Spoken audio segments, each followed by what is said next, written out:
اچھا جی، اب بات کرتے ہیں وفات کے آخری دن پر کہ وہ دن آ گیا جب اللہ کے رسول صلی اللہ علیہ وسلم کا آخری دن تھا، پیر کا دن۔ اس کے متعلق جو ہے ایک دو باتیں جو ہے وہ یہ سمجھ لیجیے کہ ایک تو اس رات میں پیر کا دن آنے سے پہلے جو فجر سے پہلے کی جو رات گئی ہے، اس رات میں نبی کریم صلی اللہ علیہ وسلم کے پاس تیل بھی نہیں تھا جلانے کے لیے چراغ کے اندر۔ اما عائشہ فرماتی کہ میں پڑوسن کے پاس گئی اور اس سے جا کر کے کہا کہ اللہ کے رسول کی طبیعت خراب ہے اور گھر میں مٹی کا جو دیا ہوتا ہے اس میں تیل ڈال کر کے اس کو جلایا جاتا ہے، تھوڑا سا تیل دے دو کہ تاکہ اس میں جو ہے وہ تھوڑا سا چراغ جلا کر کے روشنی کر لی جائے، اتنا بھی چراغ نہیں ہے۔ تو اس کے علاوہ آپ صلی اللہ علیہ وسلم نے جو ہے وہ کچھ گھر کے اندر درہم و دینار بھی تھے، پتہ نہیں کتنی ان کی تعداد آتی ہے، میرے ذہن سے نکل گئی۔ آپ صلی اللہ علیہ وسلم نے فرمایا عائشہ اگر یہ دینار چھوڑ کر کے میں اللہ کے پاس چلا جاؤں تو اللہ تعالیٰ مجھ سے یہ نہیں کہے گا کہ میرے بندے تجھے مجھ پر اتنا بھی اعتماد نہیں تھا؟ تو اللہ کے رسول نے اس دنیا سے جانے سے پہلے ان کو بھی صدقہ کر دیا، ان کو بھی جو ہے غریبوں کے حوالے کر دیا۔ امی عائشہ صدیقہ رضی اللہ تعالیٰ عنہ اپنی فضیلت بیان فرماتی ہے اور کچھ الفاظ میں ارشاد فرماتی ہے کہ میرے لیے یہ فضیلت اور سعادت کی بات ہے کہ نبی کریم صلی اللہ علیہ وسلم نے میرے حجرے میں کیا بلکہ میری گردن اور یہ جو میرا جو سینہ ہے، گردن اور سینے کے بیچ میں اللہ کے رسول صلی اللہ علیہ وسلم کا جو ہے سر مبارک تھا۔ اس حال میں اللہ کے رسول صلی اللہ علیہ وسلم اس دنیا سے گئے ہیں، اس حال میں اللہ کے رسول صلی اللہ علیہ وسلم جو ہے وہ اللہ تعالیٰ سے جا ملے، اور کہتی ہے کہ آخری وقت میں اللہ تعالیٰ نے میرے اور میرے پیغمبر کے تھوک کو، یہ جو منہ کا لعاب ہوتا ہے، اس کو بھی جمع کر دیا۔ کہتی ہے میرے بھائی عبد الرحمن،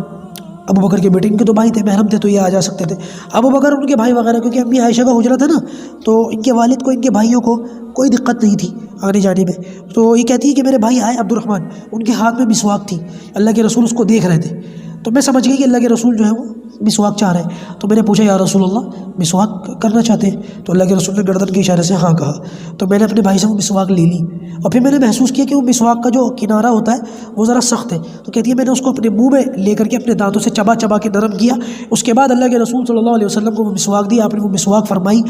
آخری چیز جو نبی کریم صلی اللہ علیہ وسلم کے حلق کے اندر اتری وہ میرا تھوک تھا۔ امی عائشہ فرماتی ہے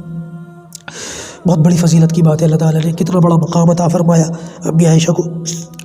طبیعت بہت زیادہ خراب تھی اللہ کے رسول کی۔ امی عائشہ صدیقہ رضی اللہ تعالیٰ عنہ فرماتی ہے کہ ایک برتن کے اندر پانی تھا، اللہ کے رسول اس برتن میں ہاتھ ڈالتے تھے اور اس کا اپنا ہاتھ جو ہے تر کرتے تھے، اور وہ تر کیا ہوا گیلا کیا ہوا ہاتھ اپنے چہرے پر بار بار پھیرتے تھے تاکہ کچھ طبیعت میں افاقہ ہو۔ صبح کا وقت آ گیا، فجر کی نماز کا، پیر کا دن تھا، آپ صلی اللہ علیہ وسلم کو کچھ تھوڑی سی صحت ہوئی۔ یہ 4-5 دن سے طبیعت زیادہ خراب تھی، لیکن اچانک اللہ کے رسول اس دن کھڑے ہو گئے۔ میں نے بتایا نا جمعرات کے دن سے اللہ کے رسول بار بار اٹھنے کی کوشش کرتے تھے، بے ہوش ہو جاتے تھے، غشی تاری ہو جاتی تھی۔ اس کے بعد پھر اللہ کے رسول صلی اللہ علیہ وسلم بس ہفتے کے دن اٹھ کر کے گھسٹ کر کے گئے ہیں اور ابو بکر کے برابر میں بیٹھ کر کے نماز پڑھی اور ایسے گھسٹ کر واپس آئے ہیں۔ اللہ کے رسول صلی اللہ علیہ وسلم کے اندر ہمت نہیں تھی کہ کھڑے ہو جائیں، طبیعت اتنی زیادہ ڈاؤن ہو چکی تھی۔ لیکن پیر کے دن اللہ کے رسول اچانک کھڑے ہو گئے اور جو مسجد کی جانب کھڑکی تھی اس میں پردہ ٹنگا ہوا تھا، وہ پردہ ہٹا کر اللہ کے رسول نے صحابہ کرام کو دیکھا اور دیکھ کر اللہ کے رسول مسکرائے کہ آخری دیدار ہو رہا ہے اللہ کے رسول کا اپنے صحابہ کرام کو۔ اور صحابہ کرام کہتے ہیں کہ ہم نے محسوس کر لیا کہ ہمارے پیغمبر ہمیں دیکھ رہے ہیں، اور کہتے ہیں کہ نماز کے اندر نیت بندی ہوئی تھی لیکن محسوس ہو گیا کہ اللہ کے رسول ہمیں دیکھ رہے ہیں۔ اسی حالت میں ہمارا دل چاہا کہ ہم نمازیں توڑ دیں، آپ صلی اللہ علیہ وسلم نے اشارے سے منع فرمایا، پردہ بند کر لیا۔ یہ آخری زیارت تھی صحابہ کرام کی اللہ کے رسول کو، جو انہوں نے آخری مرتبہ اللہ کے رسول کو دیکھا۔ نماز سے فارغ ہونے کے بعد ابو بکر صدیق رضی اللہ تعالیٰ جو ہے وہ حجرے میں تشریف لائے اور پوچھا یا رسول اللہ طبیعت کیسی ہے؟ کھڑے ہو گئے تھے نا اللہ کے رسول، تو لوگوں کو یہ لگا کہ طبیعت ٹھیک ہو گئی، لوگوں کو یہ محسوس، مسجد نبوی میں لوگ رہتے تھے کہ اللہ کے رسول کی طبیعت خراب ہے۔ تو اس دن ابو بکر صدیق رضی اللہ تعالیٰ عنہ جو ہے وہ اللہ کے رسول کی طبیعت ٹھیک دیکھی تو کہا یا رسول اللہ آپ کی طبیعت کی خرابی کی وجہ سے مدینہ سے 1 کوس دور میری ایک بیوی اور ہے، اس کی باری تھی، میں اس کے پاس نہیں جا سکا، آپ اجازت دیں اگر آپ کی طبیعت ٹھیک ہے بحال ہے تو میں چلا جاؤں۔ آپ صلی اللہ علیہ وسلم نے اجازت دے دی، وہ چلے گئے، ابو بکر صدیق تو چلے گئے۔ پھر حضرت علی حجرے کے اندر اجازت لے کر کے گئے، آپ صلی اللہ علیہ وسلم سے ملاقات کی، جب طبیعت میں بشاشت دیکھی تو باہر آ کر کے لوگوں سے کہا میں اللہ کا شکر ہے نبی کریم صلی اللہ علیہ وسلم طبیعت اب پہلے سے بہت بہتر ہے۔ تو جتنا مجمع تھا سارا منتشر ہو گیا، وہ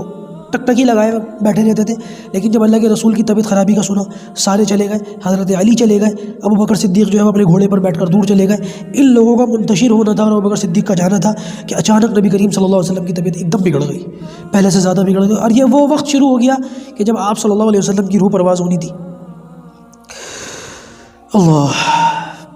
آپ صلی اللہ علیہ وسلم نے اس آخری وقت میں اپنی تمام بیویوں کو بلایا، جتنی ازواج مطہرات تھی سب کو بلایا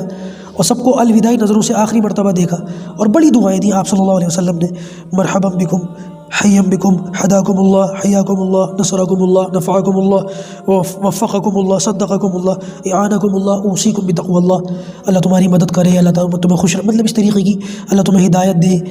اللہ تمہیں کامیاب کرے، میں تمہیں تقوی کی وصیت کرتا ہوں۔ یہ باتیں اللہ کے رسول صلی اللہ علیہ وسلم نے آخری اپنی ازواج سے فرمائی۔ اس کے بعد آپ نے فرمایا میرے دونوں نواسوں کو لے کر گیا ہو۔ حسنین کو لایا گیا، حسن اور حسین، 2 ہجری اور 3 ہجری میں دونوں بھائیوں کی پیدائش ہے، 3 ہجری اور 4 ہجری میں ان دونوں بھائیوں کی پیدائش ہے۔ تو آپ اندازہ لگا سکتے ہیں کہ کیا عمر ہوگی اس وقت، یہ 10 ہجری چل رہا ہے، 7-8 سال دونوں بچے تھے۔ دونوں نواسوں نے اپنے نانا کو دیکھا، اس حال میں دیکھا، رو پڑے، دونوں بچے رو پڑے۔ ان کو روتا ہوا دیکھ کر اللہ کے رسول رو پڑے۔ کسی نے کہا کہ یا رسول اللہ آپ رو رہے ہیں؟ تو آپ نے فرمایا کہ میں اپنی امت کا سوچ کر کے رو رہا ہوں کہ میرے بعد ان کا کیا ہوگا۔ امی عائشہ صدیقہ رضی اللہ تعالیٰ نے فرماتی کہ وہ رب الناس مذہب الباسی فی انت شافی، یہ دعا اللہ کے رسول صلی اللہ علیہ وسلم پڑھتے رہتے تھے، لیکن اس میں طبیعت خرابی کی وجہ سے آپ یہ دعا نہیں پڑھ رہے تھے۔ تو میں جو ہے یہ دعا پڑھ کر آپ صلی اللہ علیہ وسلم کے ہاتھوں پر دم کر کے یہ ہاتھ اللہ کے رسول پر پھیرتی تھی، کیونکہ اللہ کے رسول کا ہاتھ میرے ہاتھوں سے کئی زیادہ بابرکت ہے۔ اور آپ صلی اللہ علیہ وسلم جو ہے وہ اس موقع پر یہ دعا کرتے تھے کہ اللہم اغفر لی والحقنی بالرفیق الاعلیٰ، یا اللہ میری مغفرت فرما، یا اللہ میری مغفرت فرما، اور یا اللہ مجھے رفیق اعلیٰ نصیب فرما، اوپر والوں کا ساتھ نصیب فرما۔ امی عائشہ کہتی کہ یہ کہتے کہتے آپ صلی اللہ علیہ وسلم کی روح پرواز کر گئی، اور آپ صلی اللہ علیہ وسلم اس دنیا سے چلے گئے۔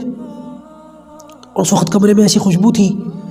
کہ ایسی خوشبو میں نے کبھی زندگی میں نہیں سونگھی تھی۔ وہ کہتی کہ یہ ہفتوں تک یہ خوشبو رہی، اور کئی دنوں تک مجھے اللہ کے رسول صلی اللہ علیہ وسلم کی برکت تھی یا کیا تھا،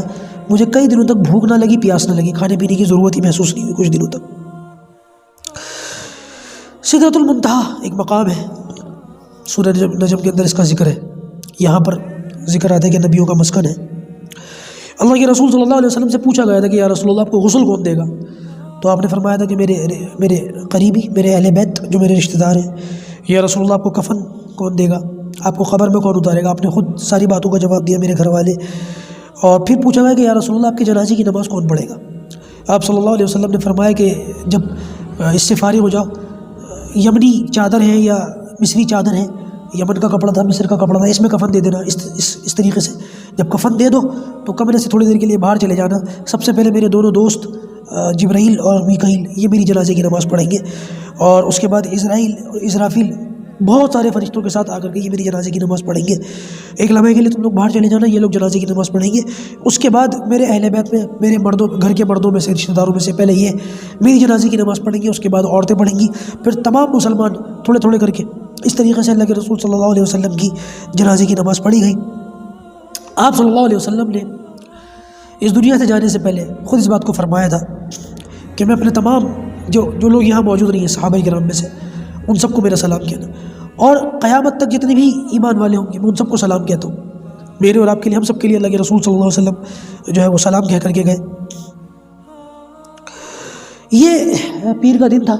آپ صلی اللہ علیہ وسلم کا، جو اس دنیا سے آپ تشریف لے گئے۔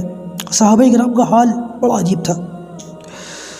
سارے گمسم ہو گئے۔ حضرت عثمان غنی رضی اللہ تعالیٰ کے بارے میں آتا ہے کہ دیوار سے ٹیک لگا کے ایسے گمسم ہو گئے کہ کسی نے کچھ کہا بھی تو جواب نہیں دیتے، سنتے ہی نہیں تھے۔ حضرت علی کی حواس وہ ختم ہو گئے، ہر وقت روتے روتے تھے۔ جیسے پتہ چلا آپ صلی اللہ علیہ وسلم چلے گئے، روتے روتے اتنا روئے کہ بے ہوش ہو گئے۔ منافقین نے بکواس کرنی شروع کر دی کہ اگر یہ اللہ کے رسول ہوتے تو انتقال تھوڑی ہوتا۔ حضرت عمر فاروق رضی اللہ تعالیٰ تلوار کھینچ کے کھڑے ہو گئے کہ جس کسی نے بھی یہ کہا کہ آپ صلی اللہ علیہ وسلم انتقال فرما گئے، اس کی گردن اڑا دوں گا۔ موسیٰ علیہ السلام بھی تو گئے تھے نا اللہ تعالیٰ سے ملاقات کرنے احد پر اور کوہ طور پر، پھر واپس آئے تھے، دیکھنا اللہ کے رسول واپس آئیں گے اور ان منافقوں کو جواب دیں گے۔ یہ وہ موقع تھا کہ صرف ایک ابو بکر صدیق رضی اللہ تعالیٰ عنہ ہی ایسے تھے کہ جن پر اتنی بڑی قیامت ٹوٹی، ان کے یار غار، اور آپ صلی اللہ علیہ وسلم اور کائنات کے سب سے بڑے نبی وہ چلے گئے، اس کے باوجود بھی انہوں نے اپنے آپ کو سنبھالا۔ وہ تو تھے بھی نہیں یہاں پر، دور تھے، مدینہ سے ایک کوس دور اپنی دوسری بیوی کے پاس تھے۔ جب ان کو خبر پہنچی، گھوڑے پر سوار ہو کر تیزی تو دوڑتے ہوئے مسجد نبوی کے پاس آئے، پورے وقار کے ساتھ، روتے ہوئے، ہچکچاتے ہوئے حجرے کے اندر داخل ہوئے بیٹی سے اجازت لے کر، تو دیکھا کہ نبی کریم صلی اللہ علیہ وسلم کا جسد مبارک سامنے رکھا ہوا ہے۔ چہرے پر سے کپڑا ہٹایا اور ماتھے پر بوسہ دیا، اور بوسہ دینے کے بعد بہت روئے، اور رونے کے بعد کہا کہ یا رسول اللہ، بڑی وقار والی زندگی آپ نے جی، اور بڑی وقار والی موت بھی آپ کو وقار والی آئی، اور اب آپ کو دو موتیں اللہ تعالیٰ نہیں دے گا، یعنی کہ موت کا جو دنیاوی موت تھی آپ پر آ گئی، اس کے علاوہ جو قبر کے اندر معاملہ ہوتا ہے اللہ تعالیٰ یہ دوسری موت آپ کو ہرگز نہیں دے گا۔ اس کے بعد ایک جملہ بڑا عجیب فرمایا کہ یا رسول اللہ، آپ کے اس دنیا سے جانے کے بعد وحی کا سلسلہ بھی زمین سے کٹ گیا ہمیشہ کے لیے، جو کسی نبی کی موت پر نہیں ہوا۔ کبھی بھی کوئی نبی اس دنیا سے چلے گا وحی کا سلسلہ ہمیشہ کے لیے ختم نہیں ہوا، قیامت تک کے لیے وحی کا سلسلہ بھی ختم ہو گیا۔ آسمان اور زمین کا جو ایک تعلق تھا وہ تعلق ہمیشہ کے لیے ختم ہو گیا۔ اس کے بعد ابوبکر صدیق رضی اللہ تعالیٰ عنہ واپس باہر تشریف لائے، دیکھا کہ لوگوں کی عجیب کیفیت ہے، ہر ایک اپنی اپنی اس میں اپنی حالت میں ہے۔ تو ابوبکر صدیق رضی اللہ تعالیٰ نے غالباً حضرت عمر سے کچھ کہا، اس تلوار لے کے کھڑے ہوئے تو کچھ سمجھ بھی نہیں آیا، ممبر پر فوراً تشریف فرما ہوئے اور کھڑے ہو کر کے خطبہ ارشاد فرمایا کہ جو لوگ اللہ تعالیٰ کی عبادت کرتے ہیں اس کو اپنا پروردگار سمجھتے ہیں تو جان لو کہ اللہ کو کبھی موت نہیں آئے گی، لیکن اگر کوئی شخص اللہ اور اس کے رسول اس کے رسول کو خدا سمجھتا ہے، اس کی عبادت کرتا ہے، تو بے شک پھر وما محمد الا رسول قد خلت من قبله الرسل افإن مات او قتل انقلبتم على اعقابكم ومن ينقلب على عقبيه فلن يضر الله شيئا وسيجزي الله الشاكرين۔ بڑی زبردست آیت ہے، آپ دیکھیں پورے قرآن میں سے یہ ایک ایسی آیت ہے کہ اسی موقع پر پڑھنے کی تھی، اس بات کے حواس صرف ابوبکر صدیق رضی اللہ عنہ کے تھے کہ انہوں نے اس آیت کو اس موقع پر پڑھا، وما محمد الا رسول، کہ محمد جو ہے وہ اللہ کے رسول کے علاوہ اور کچھ، اللہ کے رسول ہے اور کچھ نہیں، قد خلت من قبلہ الرسول، ان سے پہلے بھی وہ رسول آئے ہیں، افإن مات، تو اگر یہ انتقال کر جائے، او قتل، یا ان کو قتل کر دیا جائے، انقلبتم علی اعقابکم، تو کیا تم دین سے پھر جاؤ گے، ومن ينقلب على عقبيه فلن يضر الله شيئا، اور اگر کوئی دین سے اپنی ایڑیوں کے بل پھر جائے تو اس نے اللہ تعالیٰ کا کوئی نقصان نہیں کیا، وسيجزي الله الشاكرين، اور شکر کرنے والوں کا بدلہ اللہ کے پاس ہے۔ جیسے ہی یہ آیت پڑھی حضرت عمر کے ہاتھ سے تلوار چھوٹ گئی اور فوراً ہوش میں آ گئے، روئے، بہت روئے، اور کہتے ہیں کہ یہ آیت پہلے کئی مرتبہ ہم پڑھ چکے تھے، سن چکے تھے، لیکن جیسے ہی ابوبکر صدیق رضی اللہ تعالیٰ عنہ کی زبان مبارک سے یہ آیت سنی ہے، ایسا لگا کہ یہ آیت ابھی آسمانوں سے اسی وقت نازل ہوئی ہے، ایسی کیفیت بن گئی تھی اس وقت۔